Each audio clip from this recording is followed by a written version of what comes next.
Estamos começando mais uma edição do nosso podcast Sergipe Pode Mais. Aqui comigo, João Guilherme, que é estudante do Colégio Ateneu Sergipense, e André Felipe. Eu disse para ele que ele é apóstolo 2 vezes, André e Felipe. O João é só uma vez. João,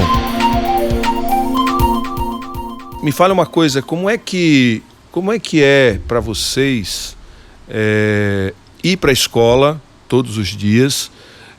Onde vocês moram? Antes de mais nada, para eu fazer essa pergunta.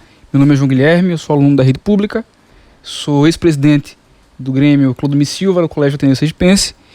Em relação a onde estou morando, atualmente estou morando no Jabutiana, no Conjunto Santa Lúcia, e eu vou todos os dias, frequento o transporte público da capital.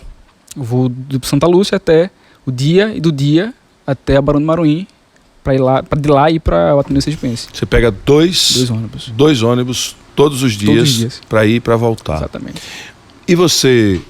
Eu me chamo André, tenho 17 anos, boa tarde a todos. E eu sou morador de São Cristóvão, Sergipe, pego Copperhouse todo dia e pago a passagem inteira, R$ 4,50, que é o mesmo valor do ônibus da passagem.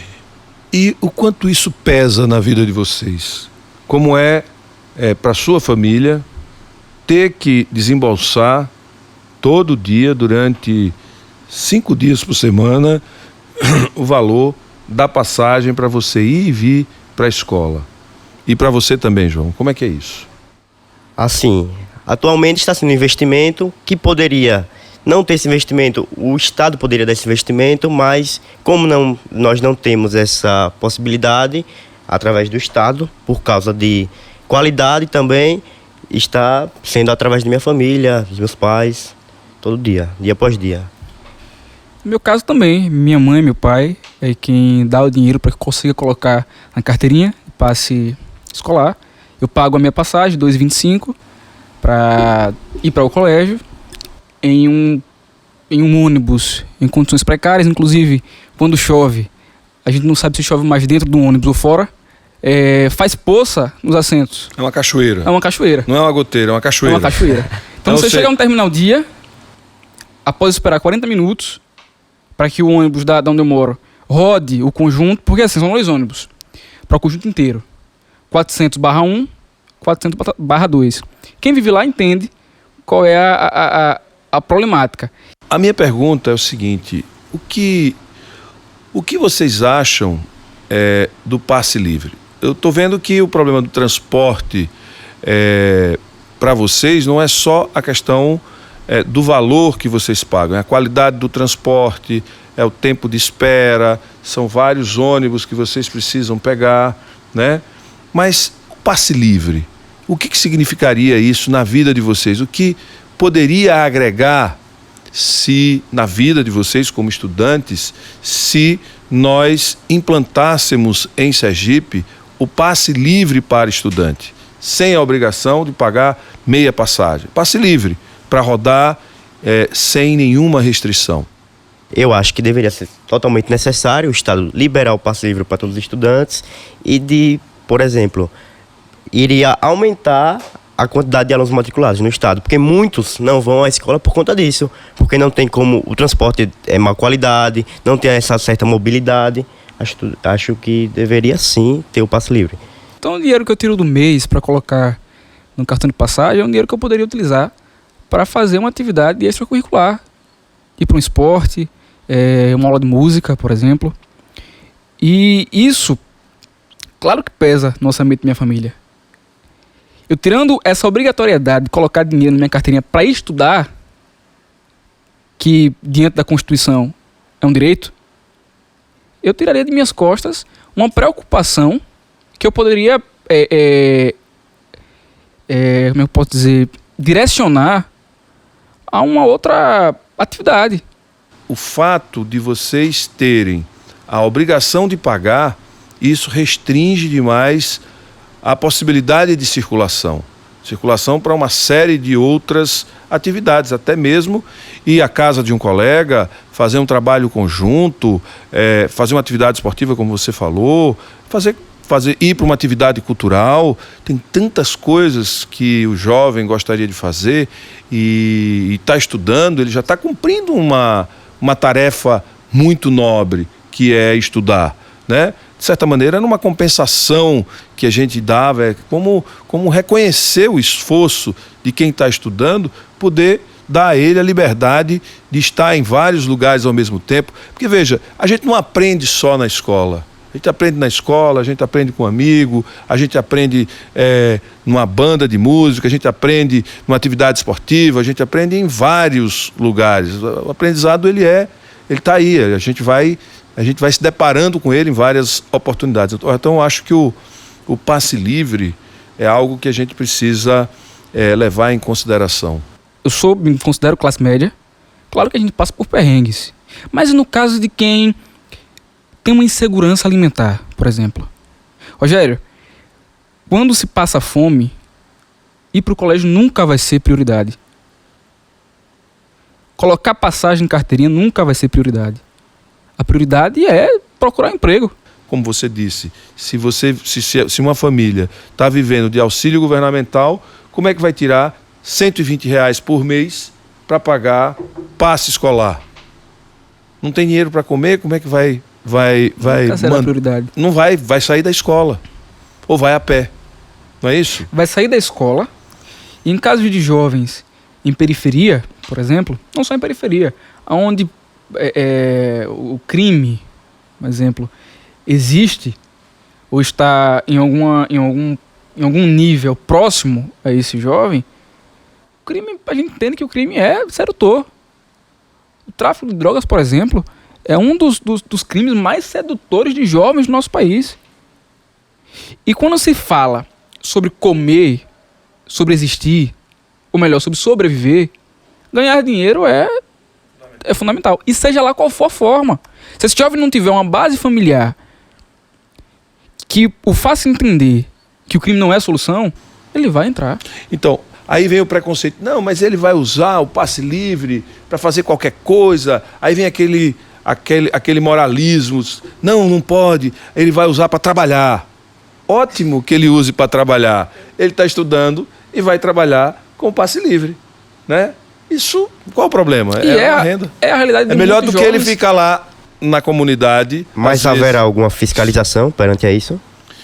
O que importa é o seguinte, é que o jovem que estiver matriculado, frequentando a escola, tenha direito ao passe livre.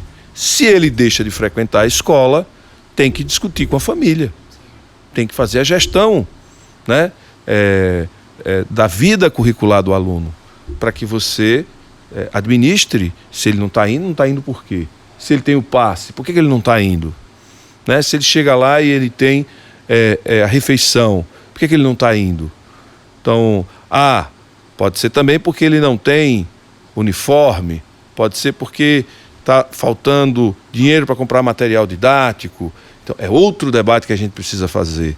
Uniforme, material didático tem que ser fornecido pelo Estado. Né? Você imagine uma escola que ainda usa material didático impresso, né? Só impresso.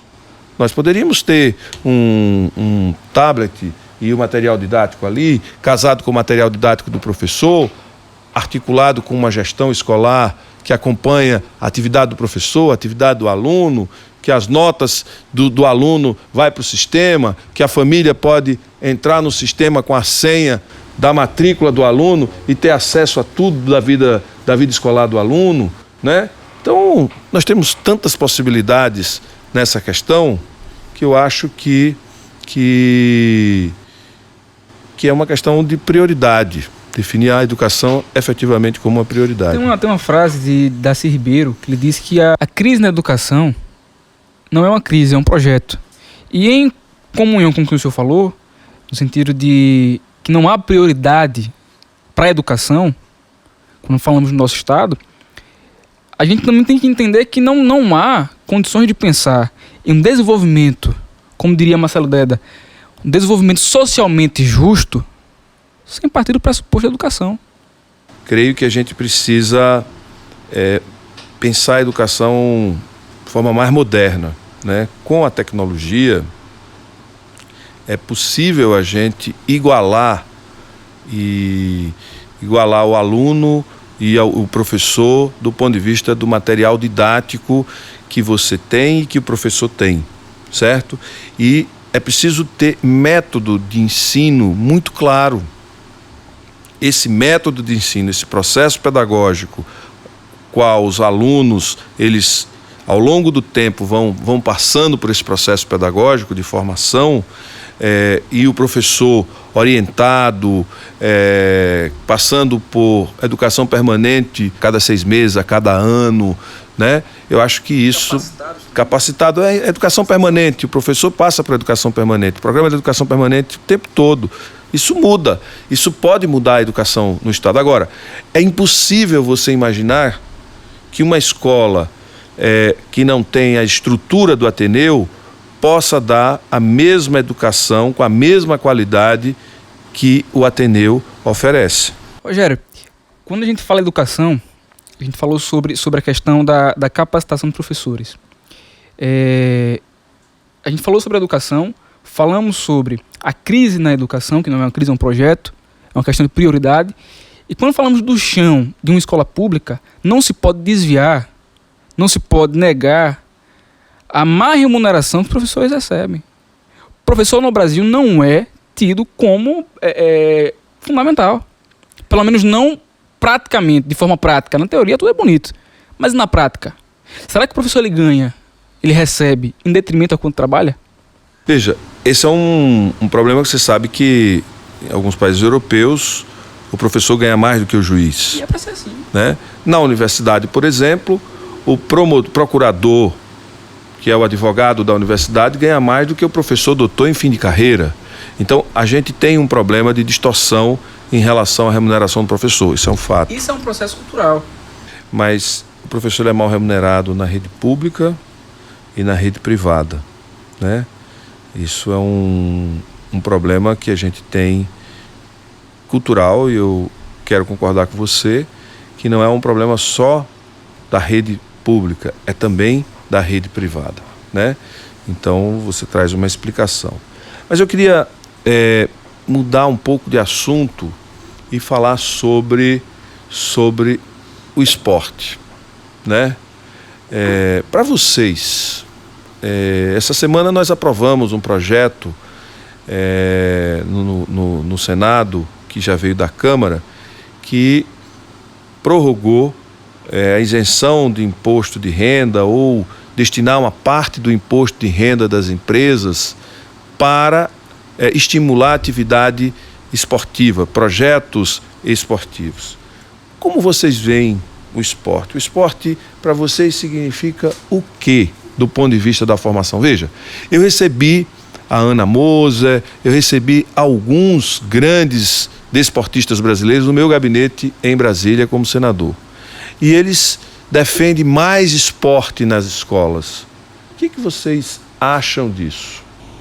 A maioria das crianças brasileiras sonham em ser, primeiramente, jogadores de futebol, basquete, vôlei. Acho que nós os governantes deveriam reatar esse sonho deles e tratar o esporte como prioridade na educação. A gente pode observar, por exemplo, do ensino privado, a oferta de bolsas para jovens que mostram aptidão esportiva, para que esses jovens vá para a educação privada, lá entreguem seu rendimento esportivo em detrimento de estudar. Só que quando passa a competição, cadê o jovem? A pergunta que eu quero saber de vocês é o seguinte: o esporte é só uma competição ou ele é algum campo de aprendizagem? O esporte é um estilo de vida, Rogério. O esporte é uma barreira, é um muro, digamos assim, entre o jovem, e eu vou voltar nesse assunto, e o crime. Certo. O esporte ele pode ser visto como ele falou, sonho. Tá. Que se for ofertado, se houver um projeto que pode haver, eu quero acreditar que pode haver um projeto estadual que viabilize investimentos nos esportes em centros educacionais, a gente vai poder expandir e dar essa oportunidade a jovens que querem seguir por esse caminho. Tivemos um exemplo com o Bolsa Atleta, nos governos do Partido dos Trabalhadores, não foi com o Luiz Inácio Lula da Silva, e foi um sucesso. Por que não pensar em um Bolsa Atleta estadual? Agora, voltando ao transporte, como é que você vai para a escola, vai para casa, quando não é tempo integral, tendo que pagar outra passagem para ir para o esporte, para ir para uma atividade esportiva? Não há condições. Não há condições. Mas eu queria chamar a atenção de vocês para uma outra dimensão do esporte. No esporte, você aprende a competir, mas você compete sob regras. Você tem um objetivo a ser alcançado. Você tem que superar seus limites. Você perde e você ganha. Isso é muito educativo A formação para a cidadã, vida. né? Sim, você está formando o indivíduo a competir com regra, você está formando o indivíduo a ter um objetivo, a buscar esse objetivo. A não ter tempo para praticar ilicitudes. Pois é, superar seus próprios limites. E isso é qualquer esporte. Não é um esporte. Não é o esporte, não é o futebol, não é o basquete. Todos os esportes. Vocês concordam com isso? Sim. Que o esporte é uma linguagem, é um campo de formação. Eu acho que a gente precisa levar esporte e garantir que tem esporte, atividade esportiva em todas as escolas do estado de Sergipe. É importante. O senhor tem algum plano para viabilizar o esporte nas 8 regiões de Sergipe, não só na Grande Aracaju, mas em todas as O regiões? esporte tem que estar em todas as regiões, de preferência em todas as escolas, alguma atividade esportiva, mas é preciso ter também, além disso, outros recursos que com o passe livre, no caso da Grande Aracaju, você permitiria que esses alunos da rede pública estadual pudessem usufruir. Você tem o Batistão, que vive fechado, tem piscina, tem uma arena polidesportiva. Quantas coisas poderiam ser feitas ali? Você tem a Universidade Federal, você tem tantos lugares que poderiam estar sendo utilizados para a prática esportiva, né? Como atividade escolar, como atividade educativa, como atividade que transfere linguagem para os alunos, certo? Formação, ampliação da formação desses alunos. Então, além de ter centros esportivos nas escolas, que eu acho que é o desejável, certo? Além disso, você poder acessar centros que possam exigir maior performance dos alunos. Eu queria saber de vocês, tem um assunto que está na ordem do dia aí, que é a Universidade Federal de Sergipe suspendeu. Agora os alunos têm aula no calor, tanto a Universidade Federal de Sergipe quanto o Instituto Federal de Sergipe. Vocês sabem o motivo? Bom, alegaram que foi a pandemia. Só que a gente entende que foi o corte de verbas feito pelo governo federal. Veja, a gente teve em 2007, salvo engano, o programa Reúne. Foi um programa que possibilitou o investimento público em universidades federais e institutos. O Reúne, ele possibilitou não só uma infraestrutura reorganizada das universidades, mas também o aumento do número de vagas. Então houve sim um projeto de infraestrutura que viabilizava uma educação acolhedora, educação superior acolhedora, que hoje a gente assiste um desmonte. Houve sim em 2007, através do governo do Partido dos Trabalhadores com coroa barbuda, inclusive um beijo pro Lula, que viabilizou as condições dentro da Universidade Federal. E hoje a gente assiste um desmonte descarado, claro. Você sabe que estava na pauta do governo Bolsonaro cobrar mensalidade das universidades federais. Vocês sabiam disso? O senhor viu a declaração, acho que ele é ex-ministro, que ele disse que a Universidade Federal deveria ser ofertada a uma elite intelectual. Isso é de contra. Você se vê como elite intelectual? Jamais. Mas eu vejo.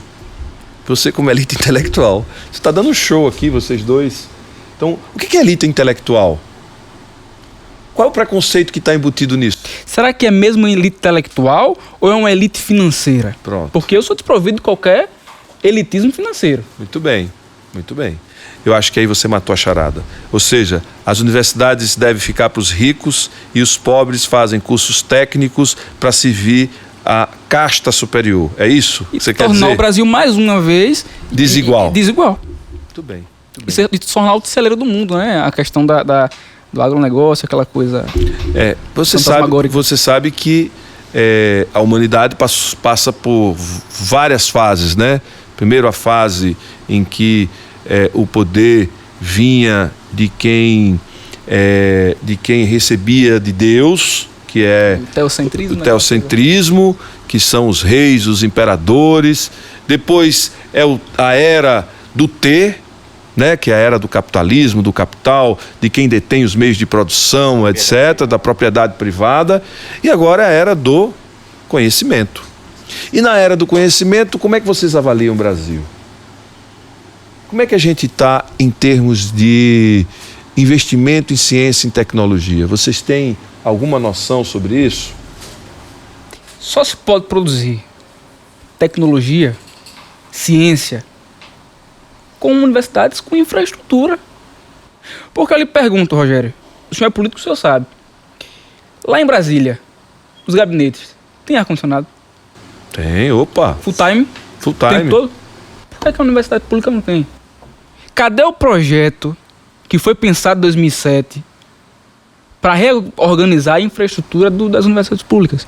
O problema é que este governo não valoriza a educação e nesse projeto de redução do ICMS dos combustíveis, que o governo não tem coragem de enfrentar a raiz do problema, que é a política de preços dos combustíveis, ele propôs cortar o ICMS. Quando corta o ICMS, você sabe o que vai acontecer? Diminui a arrecadação do Estado. Reduzir a arrecadação do Estado, tem menos recursos para a saúde, tem menos recursos para a educação, tem menos recursos para todas as áreas, certo? E ele propôs tirar dinheiro da saúde, da assistência social e da educação, certo? Ele não pode tirar recursos do Fundeb, porque é constitucional, mas pode retirar recursos da educação destinado às universidades que não é do Fundeb. Por isso que a gente tem visto essa decadência, ou retorno da decadência das universidades federais e dos institutos federais, muitos deles prontos sem estarem em funcionamento. Nós temos o IFES daqui, né? Que é um elefante branco. Pois é, aquela obra não concluiu. O IFES de Socorro está funcionando parcialmente. O IFES de Poço Redondo funciona parcialmente. O IFES de Tobias Barreto não está funcionando praticamente. Então, nós temos vários institutos federais de formação técnica de profissionais, inclusive com possibilidade de formação de nível superior, parados. Investimento que foi feito nos governos do presidente Lula e Dilma, nos governos do PT, que estão parados. Veja, nós temos um desafio com o presidente Lula, que é retomar tudo aquilo que foi parado, e temos um desafio em Sergipe. Eu sei que há a ideia de tornar um projeto, e eu queria entender de forma explicativa o que é esse projeto de universidade estadual. Vocês viram a lista das melhores universidades da América Latina? Lá está a USP, é uma universidade estadual. Depois vem a Unicamp, é uma universidade estadual. Depois vem a Unifesp, é a Universidade Federal de São Paulo, da cidade de São Paulo, é uma universidade federal. Então, em São Paulo você tem a Unifesp, que é federal, a UFSCar, que é federal, você tem a Unicamp, a Unesp e a USP. Lá tem 3 universidades estaduais que têm campos espalhados no estado inteiro. E o que aconteceu com São Paulo? Todas as regiões do estado de São Paulo são desenvolvidas. Então, onde chega uma universidade, você leva conhecimento, você muda a vida das pessoas. Vou dar o exemplo da minha cidade, Lagarto. A economia da minha cidade está se transformando, porque a universidade levou vários cursos da área da saúde, está se instalando lá um grande complexo hospitalar especializado em oncologia, certo? A partir daí, vários serviços de saúde vão se instalar. A cidade, que era uma cidade de produção agrícola e produção pecuária, né, vai se transformar numa cidade produtora de serviço, uma região, uma cidade de referência para serviços de saúde para toda a região.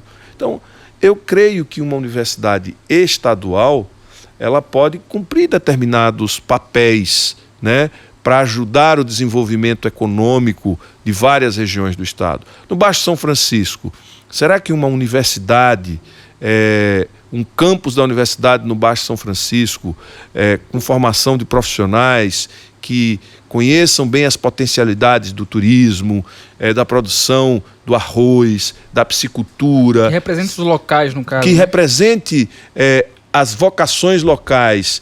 Será que isso não aportaria tecnologia, conhecimento? Tem que ser uma universidade moderna, que se envolva com as vocações locais para promover o desenvolvimento. E no Nordeste, teve alguma universidade assim que deu certo realmente? Nós temos a Universidade de Pernambuco, certo? Que deu muito certo. Por exemplo, é um dos maiores centros de formação médica do estado de Pernambuco, é a Universidade Estadual de Pernambuco. Tem a Universidade Estadual da Bahia, a UESB, que também tem um papel importante. Então, a gente precisa trazer esses exemplos, mas veja, nós não podemos ter uma universidade distante da realidade. Ela tem que existir para aportar conhecimento, tecnologia, a vocação daquelas localidades. Isso é totalmente pedagógico. Paulo Freire fala sobre isso. Sobre uma pedagogia que envolve o contexto social de quem está sendo Claro. ensinado. Uma universidade estadual, ela vai ajudar a promover o desenvolvimento de todas as regiões. Ela não pode ficar focada num lugar só. Ela vai promover o desenvolvimento do Baixo São Francisco com turismo, com a risicultura, com a piscicultura, né? Vai promover o desenvolvimento na região do sertão, com a presença na formação de laticínios, pequenos laticínios sustentáveis, consociar a produção de queijo, derivados de leite e granjas suínas, certo? Tem tantas possibilidades. É uma universidade para aportar conhecimento, aportar capacidade produtiva e que possa se transformar em maior riqueza para as famílias. Não faz sentido você formar uma pessoa que vem de uma família humilde, que depois vai trabalhar numa grande empresa. Ela precisa estar ali junto com a sua família para poder mudar aquela realidade. Faz sentido você formar e ela ir embora para o estado da Bahia ou para o estado de Alagoas, porque a economia está ativa. Ela tem que estar ali para poder agregar melhorias, atividade econômica na região onde ela vive, onde ela mora. Na minha realidade, eu sou filho de pais professores formados através de fiéis, cotistas. Então, assim, praticamente, o fiéis foi o que definiu praticamente a minha história de vida. Seus pais? Meus pais se formaram através de fiéis. Do fiéis. Através de fiéis. Minha mãe é pedagoga e meu padrasto, meu pai, que me cria, é formado em educação física. Então, ambos tiveram acesso à educação superior através de fiéis. Que com certeza, se fosse, se por um acaso eu não tivesse como entrar em uma universidade federal, não teriam também como condições de pagar uma universidade particular. Assim como eu, hoje em dia, não penso em ir para uma universidade particular. Porque eu quero que a educação pública do meu país me dê aquilo que ela tem a oferecer. E, Rogério, eu não consigo olhar a educação com um olhar de pessimismo. A educação é esperança. E o FIES trouxe a esperança para os menos favorecidos. A gente no Ateneu Sergipense temos contato com um projeto que viabiliza uma educação política, chamado POP, que fala sobre política pública na instituição de ensino. A gente pega o POP, no caso, assim como eu, assim como ele, que faz parte também, discutir política pública sobre educação, sobre os mais diversos temas da sociedade. Só que isso, o que acontece no Ateneu Sergipense, Rogério, é fruto de rebeldia, de ousadia, de vontade. Porque não é de gosto da máquina, como o senhor indagou em relação, mas por que é que será que a máquina não vê que existem problemas, que existem desigualdades? Não é de gosto da máquina que um jovem, em sua comunidade escolar, entenda o que é que aquele candidato que pediu para ele tirar o título vai fazer com esse voto. O jovem gosta de política, só tem que ser apresentado da forma certa. E não há falar sobre, não pode ser falado sobre juventude. Vamos acabar com isso, tem que acabar. Não pode falar sobre juventude sem que a juventude esteja presente. Sim. Não se pode falar sobre política de juventude sem que políticos jovens possam falar.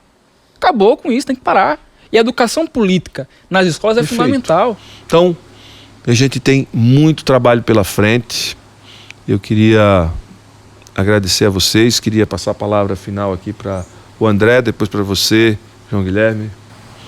Gostei bastante da entrevista com o senador Rogério Carvalho, pré-candidato ao governo de Sergipe, e gostei dessa dinâmica de olho no olho, cara a cara, eu falo, você fala, e tá de parabéns toda a equipe, o senhor senador que respondeu todas as nossas perguntas, e é isso. Obrigado, André. Eu acho que é fundamental, para finalizar, é fundamental demais que haja que o nosso governador, que venha a ser eleito, não seja molenga. Não tenha medo de debater. Não tenha medo de juventude. A juventude não vai lhe morder. Ao contrário, ela pode até aprender com o senhor. E assim, através de troca de experiência, de conversa, a gente pode trocar esse conhecimento. Eu queria então aproveitar você, João Guilherme, você, André, para propor um fórum permanente de debate com a juventude. E a gente se encontra de 6 em 6 meses para poder, ou quando necessário, de forma direta, sem intermediação, ok? Para nós todos vivermos essa experiência, eu acho que seria maravilhoso poder ouvir diretamente, sem intermediário, sem filtros. Vamos juntos nessa? Fechado. Fórum Permanente da Juventude, para a gente discutir todos os temas. E eu queria agradecer a você, João Guilherme, a você, André, Felipe, vocês que estão nos assistindo. Se inscrevam no nosso canal, ative o nosso sininho para receber as nossas notificações. Muito obrigado pela sua companhia. Sergipe pode mais. É Lula lá, Rogério Carvalho.